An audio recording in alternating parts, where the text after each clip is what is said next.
최근에 플로리안 비르츠의 다음 행보가 리버풀이 될 거라는 소식들이 전해지고 있죠. 온스테인도 그렇고 로마노도 그렇고 신뢰도가 높은 소스들로부터 지금 비르츠가 리버풀행에 매우 의사가 있다, 구단 간의 협상이 진행 중이다, 이런 기사들이 계속 올라오고 있기 때문에 물론 이적이라는 게 시간이 지나봐야 확실하게 아는 거지만 현 상황만 보자면 비르츠의 리버풀행이 굉장히 긍정적이다, 이렇게 볼 수 있을 것 같아요. 일단 여러분 모두 아시겠지만 저도 지금까지 비르츠에 대해서 영상들을 많이 만들었잖아요. 비르츠가 어떤 선수인가부터 해서 그가 전술적으로 팀에 도움이 될 수 있는 부분들은 뭔가, 알론소는 비르츠를 어떻게 썼는가, 이런 것들을 많이 다뤘었는데 오늘은 플로리안 비르츠가 리버풀로 온다면 슬롯의 시스템에서 어떤 역할을 해줄 수 있을까, 이 부분에 포인트를 잡고 말씀드리고 싶습니다. 예전 영상에서 말씀드렸던 부분들을 간략하게 되짚자면 플로리안 비르츠는 이 앞선 2선 공간에서 활약할 수 있는 자원입니다. 레버쿠젠에서 비르츠는 이 선의 모든 포지션에서 뛰어본 경험이 있는데 왼쪽 윙, 왼쪽 10번, 오른쪽 10번, 오른쪽 윙, 이 선에서 보여줄 수 있는 전 포지션을 소화한 경험이 있죠. 하지만 그 중에서 가장 많이 또 좋은 모습을 보여준 건 이곳 왼쪽에 가까운 10번 미드필더 자리입니다. 비르츠가 이 공간에서 좋은 평가를 받았던 가장 큰 이유는 상대의 포켓 공간에 유린할 수 있는 선수다, 이 평가가 제일 많아요.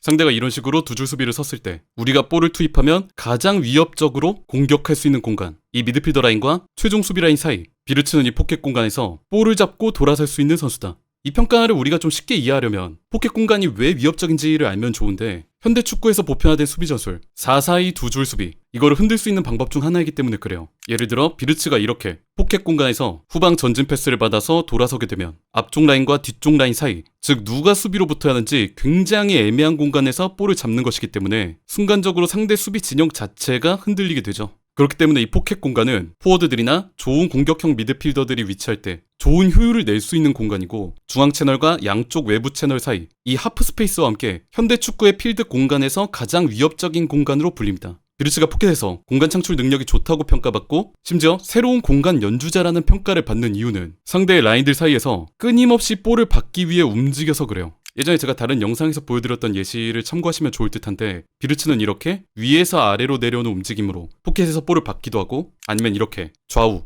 횡적으로 움직이면서 없는 공간을 스스로 만들기도 하죠. 레버쿠젠을 상대하는 팀들은 이런 식으로 전후좌우 끊임없이 공간 착출하면서 포켓을 지배하는 비르츠 때문에 일관된 수비 라인을 정렬하는 데 어려움을 겪는 경우가 많았습니다. 이런 비르츠의 공간 창출 능력을 놓고 제가 개인적으로 정말 좋아하는 전술 분석가 마이클 콕스는 비르츠는 라인 사이의 공간을 찾는 데 있어 세계 최고의 선수다, 이런 극찬을 남기기까지 했죠. 이렇게 한 선수가 전후좌우 움직이면서 포켓에서 공간을 창출하기 위해선 두 가지 조건이 필요합니다. 하나는 뛰어난 민첩성. 아무리 포켓을 차지한다 하더라도 그냥 그 공간에 가만히 서 있으면 아무 의미가 없어요. 가만히 서 있는 상태에선 후방에서 전진 패스가 투입될 수 없죠. 체계화된 수비 전술, 예를 들어 4-4-2를 앞에 두면 우리 후방 라인에 아무리 재능 있고 패스 능력이 좋은 선수가 있다 하더라도 이 선수로부터 포켓으로 볼을 집어넣기 위해선 못해도 2명, 많게는 4명 이상을 뚫고 넣어야 하기 때문에 볼을 받는 선수가 그냥 패스를 기다리고 가만히 서 있으면 절대 쉽게 전진 패스가 들어갈 수 없습니다. 그래서 이 포켓에 있는 선수는 끊임없이 계속 움직이면서 상대 수비 진영의 빈틈, 볼이 들어올 수 있는 공간을 찾아 움직여야 됩니다. 그래야만 이렇게 후방으로부터 볼을 받아서 돌아설 수 있어요.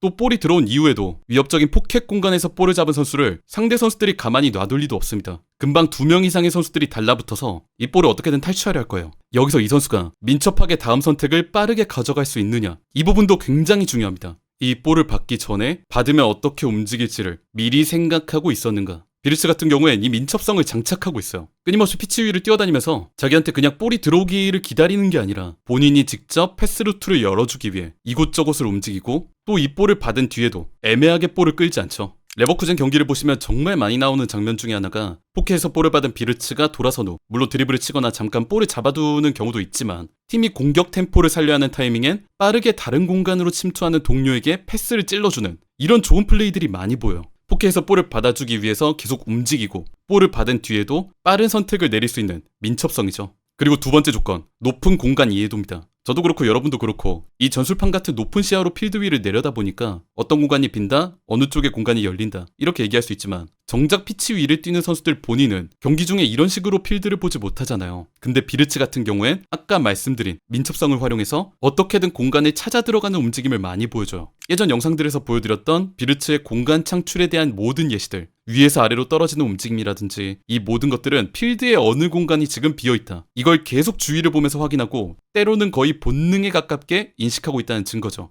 이런 면모는 비르츠의 히트맵을 보면 명확하게 드러나는데 아까 말씀드렸듯 비르츠가 가장 많이 출전하는 이 포지션 왼쪽 10번 미드필더로서의 공간이 가장 짙긴 하지만 이 선의 모든 공간에서 거의 균등하게 볼터치가 발생했습니다. 그것도 이렇게 상대 미드필더 라인과 최종 수비 라인 사이 포켓 공간에서 좌우 양쪽 넓게 볼을 받았다는 게 매우 인상적이죠. 왼쪽이 됐든 오른쪽이 됐든 비르츠가 볼을 받고 돌아서면 상대 수비의 어그로를 본인이 있는 공간으로 끌어들이고 자연스럽게 다른 동료에겐 공간이 발생합니다. 비르츠는 이렇게 본인이 상대의 어그로를 끌어당기면 다른 동료 누구에게 어떤 공간이 발생한다는 걸 이해하고 있는 것 같아요. 레버쿠젠에서 비르츠가 동료에게 찬스를 만들어주는 장면들은 거의 대부분 이런 식으로 비르츠의 공간 창출로 이어지는 파급 효과인 경우가 많습니다. 그 결과 이번 시즌 분데스리가 빅찬스 창출 순위 1위인 올리세 다음 2위를 차지하고 있는 선수가 플로리안 비르츠죠. 사비 알론소 전술의 핵심은 비르츠가 높은 공간 이해도를 바탕으로 상대 필드의 위협적인 공간에서 볼을 받도록 도와주고 이로 인해 상대 수비의 진영이 무너지면서 다른 동료에게 공간이 발생하는 즉 비르츠를 중심으로 한 도미노처럼 무너지는 공간 만들기의 연속입니다. 그러면 이런 비르츠가 리버풀로 온다면 우리는 어떤 점을 기대할 수 있을까요? 슬론 역시도 포켓 공간을 잘 활용하는 감독입니다. 리버풀 경기를 보다 보면 많이 나오는 장면 중에 하나가 한쪽 풀백 전진하고 후방에 남은 변형 백스리 선수들이 빌드업을 이끌다가 그 중에 한 선수 주로 판다이크가 패스워크를 하다가 갑자기 중앙 방향을 향해서 전진 패스를 넣어줄 때가 많다는 부분이죠. 제가 슬롯의 축구를 보면서 인상적이었던 건 이 볼을 받아주는 산미들의 빈도가 균등하게 분배되어 있다는 점이었어요. 맥칼리스터, 소보슬라이, 흐러벤베르 이 산미들이 유동적으로 자리를 바꾸면서 판다이크가 전진 패스를 넣어줬을 때 포켓에서 볼을 받는 모습을 보여주고 있죠. 흐러벤베르가 포켓에서 볼을 받고 맥칼리스터, 소보슬라이가 좀 더 앞으로 파고들든 아니면 맥칼리스터가 볼을 받아줄 때도 있고 오른쪽에 가까운 소보슬라이가 볼을 잡고 돌아서면서 나머지가 비교적 높이 올라갈 때도 있습니다. 이런 식으로 빌드업 형태, 전진 상황에서 다양한 패턴들을 보여주는 슬롯인데 슬롯이 이런 식의 전진 시스템을 쓰는 이유는 명확하죠.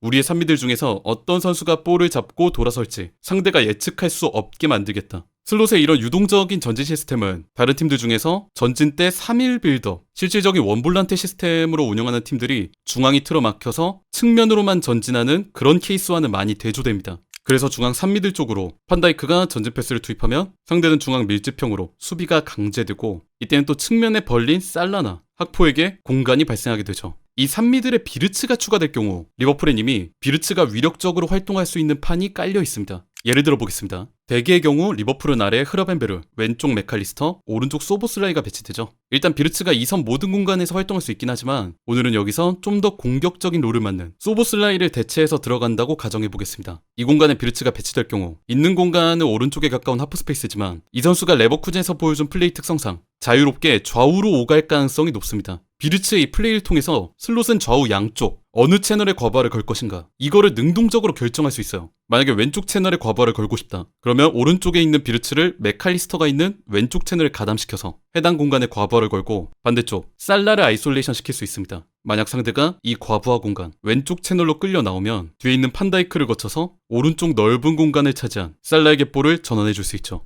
그 반대 경우도 마찬가지입니다. 슬롯이 오른쪽 채널에 과부하를 걸고 싶으면 오른쪽에서 비르츠와 살라의 링크를 만들어 상대의 주의를 전부 이 공간으로 끌어들일 수 있어요. 지금 볼을 잡고 있는 선수가 프리미어리그 최고 수준의 파괴력을 보여줬던 모하메드 살라, 세밀하면서 위력적인 플레이메이킹을 할 수 있는 비르츠라면 리버풀을 상대하는 팀들은 이 오른쪽에서의 링크에 온 신경이 집중될 수밖에 없죠. 그러면 자연스럽게 반대편 학포 쪽에는 넓은 공간이 발생할 가능성이 높습니다. 이런 식으로 좌우 넓게 뛸 수 있는 비르츠로 인해서 슬롯은 이선 공간에서 어떤 식으로 전진 방향을 정할지 상대를 어느 공간에 몰아넣을 수 있을지를 능동적으로 또 유동적으로 결정할 수 있게 됩니다. 즉 비르츠를 리버풀 전진의 열쇠로 활용할 수 있죠. 게다가 지금 리버풀을 상대하는 팀들이 결코 비르츠 한 명에게만 주의를 쏟을 수도 없기 때문에 분명 비르츠 본인이 찬스를 잡는 장면들도 나올 것이다. 그러면서 비르츠 본인의 박스 타격도 기대할 수 있겠죠. 이런 그림은 비르츠가 반대편 맥칼리스터를 대체해서 들어가도 마찬가지고 선수 본인이 굉장히 템포를 잘 살리는 빠른 플레이 스타일을 장착하고 있기 때문에 어느 공간에서 볼을 잡아도 리버풀의 전진 템포가 매우 스무스하게 유지될 겁니다.